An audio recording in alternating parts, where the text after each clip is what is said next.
Hello students, welcome to my channel. कैसे हो आप सब? उम्मीद करती हूँ बेटा सभी अच्छे होंगे और अपना ख्याल भी रख रहे होंगे। तो बेटा आज हम अपनी इस वीडियो में इंग्लिश मीडियम की वर्कशीट नंबर 12 को करेंगे। ठीक है, 31 जुलाई की है जो कि 9th क्लास की है, साइंस सब्जेक्ट की है। यहाँ पर आप अपना नाम लिखते हो और यहाँ पर क्लास टीचर का। और आज बेटा जो टॉपिक डिस्कस करेंगे वो क्या है, एटम एंड मॉलिक्यूल। ये आपकी 9th क्लास का जो चैप्टर है बेटा उसमें से है। ठीक है, तो इसके बारे में डिटेल में जानेंगे, फिर क्वेश्चंस करेंगे इससे रिलेटेड। तो चलिए स्टार्ट करते हैं।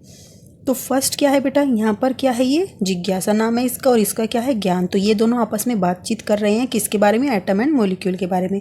तो क्या बोल रहे हैं, ये जिज्ञासा बोल रही है ज्ञान से, when we go on dividing matter physically. ठीक है, मतलब कि इसको हम अपने जैसे हथौड़े से मतलब कि तोड़ तोड़ कर इस तरीके से। ठीक है, then a stage will come when particles obtain can not be divided further.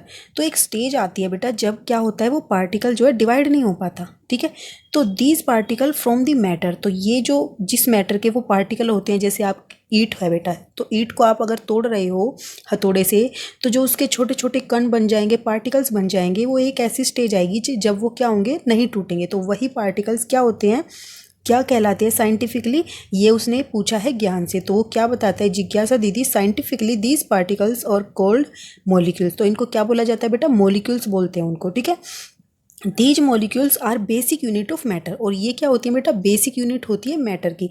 These molecules can further be divided chemically to form the another indivisible particle known as atom.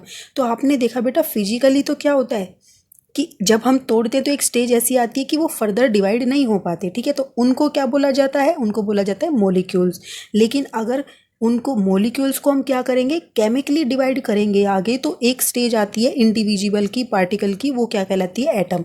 तो जिससे आगे वो क्या होते हैं, फर्दर डिवाइड नहीं हो पाते, तो उस स्टेज को बोला जाता है एटम। ठीक है, तो आपको एटम और मॉलिक्यूल्स के बारे में अच्छे से डिफरेंस समझ आ गया होगा। Atoms are the building block of all matter. तो एटम्स जो होते हैं वो क्या होते हैं, बिल्डिंग ब्लॉक्स होते हैं किसी भी मैटर के। मतलब कि किसी भी मैटर होता है, पदार्थ होता है, उसका निर्माण करने में ये क्या करते हैं, जैसे एक भवन का निर्माण कौन करती है, ईंटें करती हैं। तो इसी तरीके से ईंटों से मिलकर भवन बनता है। तो जो ये बिल्डिंग ब्लॉक्स, ठीक है, तो इनके मिलने से छोटे छोटे पार्टिकल्स के क्या बनता है, एटम्स के मिलने से मैटर बनता है। ठीक है, तो केमिकली तो हम एटम में डिवाइड कर सकते हैं उसको, और फिजिकली हम मॉलिक्यूल में डिवाइड कर सकते हैं किसी भी मैटर को। ओके, तो ये दोनों में डिफरेंस है। अब आगे क्या पूछती है बेटा वो, कि how big are the atoms, तो कितने बड़े होते हैं, कैन वी सी देम। तो वो पूछते हैं कि एटम्स कितने बड़े होते हैं, क्या हम उनको देख सकते हैं। तो नो दीदी, एटम्स आर वेरी स्मॉल। तो एटम्स जो होते हैं वो बहुत स्मॉल होते हैं। They are smaller than anything than we can imagine. तो ये उससे भी ज़्यादा स्मॉल होते हैं कि जो हम इमेजिन भी नहीं कर सकते।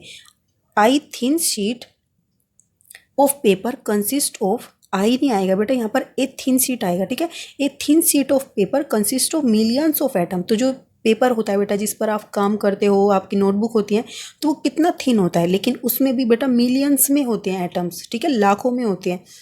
तो the size of atoms are measured in nanometer. तो बेटा जो साइज होता है एटम्स का वो किस में मेजर किया जाता है, नैनोमीटर में। ठीक है, ये यूनिट है। तो और 1 नैनोमीटर किसके इक्वल होता है बेटा, 1 नैनोमीटर होता है 10⁻⁹ मीटर के। ठीक है, या फिर आप बोल सकते हो 1 बिलियन। ठीक है, तो यानी कि उसका 10 करोड़वां हिस्सा होता है। ठीक है, ये बोल सकते हो आप मीटर का। ठीक है, 1 नैनोमीटर। अब बात करते हैं बेटा कि मोस्ट, नेक्स्ट में क्या लिखा हुआ है कि most of the atoms are very reactive in nature. तो जो एटम्स होते हैं वो काफ़ी रिएक्टिव होते हैं। ठीक है, और कुछ रिएक्टिव नहीं होते। So they react with each other to form another more stable particle known as molecule. ठीक है, तो अब आप सोच रहे होंगे अगर एटम जो सबसे ज़्यादा मतलब कि डिवाइड होने वाला है, तो फिर मॉलिक्यूल्स में क्यों रहते हैं। क्योंकि बेटा जो एटम्स होते हैं वो इंडिपेंडेंट नहीं रह सकते। ठीक है, तो वो क्या होता है, वो किसी ना किसी के साथ अटैच होकर रहते हैं। ठीक है, इसको आप कैसे समझोगे बेटा, इसको आप ऐसे समझ सकते हो कि जैसे कई बार कुछ चीज़ें हम निकालते हैं, जैसे तुम सब्जियों से ले लो, गाजर हो गई, गाजर क्या होती है, ज़मीन से निकाली जाती है। तो क्या वो ज़मीन में सिर्फ गाजर ही रहती है, उसके साथ पत्ते वगैरह भी होते हैं ना, तो वो खाली गाजर तो नहीं होती। इसी तरीके से एटम जो होते हैं बेटा वो मतलब कि एक अकेले नहीं रह सकते। ठीक है, एलोन नहीं रह सकते। वो क्या करते हैं, वो रिएक्टिव होते हैं। तो वो क्या करते हैं, दूसरों के साथ रिएक्ट करके मॉलिक्यूल बना लेते हैं। ठीक है, तो जो दो एटम क्या करेंगे, आपस में मिलकर क्या बना देंगे, मॉलिक्यूल बना देंगे रिएक्ट करके। तो हमने जैसे यहाँ पर एग्जांपल में बताया गया है, एक ऑक्सीजन का एटम लिया और दूसरा भी ऑक्सीजन का एटम क्या बना दिया उसने, ऑक्सीजन का मॉलिक्यूल बना दिया। ठीक है, ऐसे ही औरों के भी बन सकते हैं। अब यहाँ पर क्या बेटा, relative size of different matters. तो जो रिलेटिव साइज या डिफरेंट मैटर्स का वो बताया गया है, जिसका आप कुछ कुछ को याद कर सकते हो। एटम्स ऑफ हाइड्रोजन, तो उसका साइज कितना होता है, 10⁻⁻10 मीटर। ठीक है, नैनोमीटर में कैसे लिखोगे इसको, 10⁻⁻10 मीटर है, तो 10⁻⁻9 इंटू में क्या लिख सकते हो, 10⁻⁻1 ये लिख सकते हो। ठीक है, 10⁻⁻9 को क्या कर सकते हो, नैनोमीटर लिख सकते हो। ठीक है, 1 नैनोमीटर इंटू में 10⁻⁻1 मीटर, तो ये क्या बन गया बेटा, 1/10 नैनोमीटर। ठीक है, तो ये क्वेश्चन भी आएगा आपका इससे रिलेटेड, तो आप इसको अच्छे से समझो। तो ये भी लिख सकते हैं हम इसको। ठीक है, और या फिर 10⁻⁻10 मीटर भी लिख सकते हैं। ठीक है, ऐसे ही बेटा वाटर मॉलिक्यूल है जो, उसका कितना साइज है, 10⁻⁻9 मीटर। इसको हम क्या कर सकते हैं, 1 नैनोमीटर भी लिख सकते हैं। ठीक है, 10⁻⁻9 को क्या लिख सकते हैं, 1 नैनोमीटर। ठीक है, सैंड पार्टिकल उसका कितना होता है, 10⁻⁻4 मीटर। और जो आंट होती है, चींटी होती है, उसका क्या होता है, 10⁻⁻2 मीटर। ठीक है, वाटरमेलन जो होता है बेटा, उसका क्या होता है, 10⁻⁻1 मीटर अप्रोक्सीमेटली। ठीक है, तो ये साइजेज होते हैं। अब बेटा इससे रिलेटेड कुछ क्वेश्चंस नीचे दिए गए हैं, उनको सोल्व करते हैं, वो भी काफ़ी आसान है। तो फर्स्ट क्वेश्चन क्या है बेटा, what are the atoms and molecules, explain with example.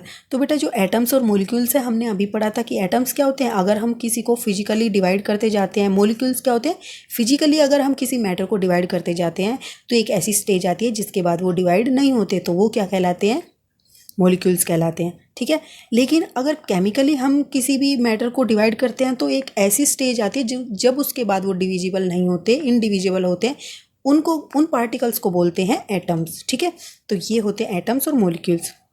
Example के साथ भी आप बता सकते हो, जैसे मैंने आपको गाजर का एग्जाम्पल दिया था, ऐसे आपके दिमाग में कुछ और आता है तो आप उसके साथ भी उसको बता सकते हो। ठीक है, या ईंट के साथ बता सकते हो, ईंट का एग्जाम्पल लेके, ब्रिक का। ठीक है, अब बेटा नेक्स्ट क्या है, fill in the blanks. The size of atoms are measured in, हमने अभी पढ़ी थी, उसकी यूनिट क्या थी, नैनोमीटर। ठीक है, नैनोमीटर किसके इक्वल होता है बेटा, 10⁻⁹ मीटर के। ठीक है, अब वाटर मॉलिक्यूल है जो बेटा, उसका कितना साइज होता है, हमने अभी ऊपर पढ़ा था, कितना पढ़ा था, 10⁻⁹ मीटर, या फिर हम क्या लिख सकते हैं, 1 नैनोमीटर। ठीक है, यहाँ पे क्या लिखोगे, 1 नैनोमीटर आ जाएगा।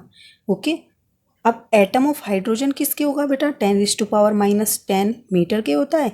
और नैनोमीटर में क्या, अभी मैंने ऊपर सोल्व करके बताया, तो हम क्या लिख सकते हैं, 1/10 इंटू नैनोमीटर। ठीक है, 1/10 नैनोमीटर। ठीक है, ये इसके इक्वल हो जाएगा। नेक्स्ट है बेटा, नेम एनी 3 एटम्स। तो किन्हीं 3 एटम्स के नेम बताने, जैसे बेटा यहाँ पर ऑक्सीजन था, तो आप ऑक्सीजन की तरह क्या करोगे, नाइट्रोजन के ले सकते हो एटम्स, 2 नाइट्रोजन के एटम्स ने मिलकर क्या बनाया, नाइट्रोजन का मॉलिक्यूल बनाया। ऐसे ही हाइड्रोजन का बनाता है, ऐसे ही काफ़ी के आप जो भी हैं बता सकते हो। ओके, तो ये तो थी बेटा आज की आपकी वर्कशीट। ठीक है, वर्कशीट नंबर 12। तो जो नेक्स्ट होगी बेटा, उसको हम अपनी नेक्स्ट वीडियो में करेंगे। उम्मीद करती हूँ आपको अच्छे से समझ आई होगी। तो तब तक के लिए बेटा ऐसे ही हंसते रहिए, मुस्कुराते रहिए, पढ़ते रहिए और आगे बढ़ते रहिए। Thank you.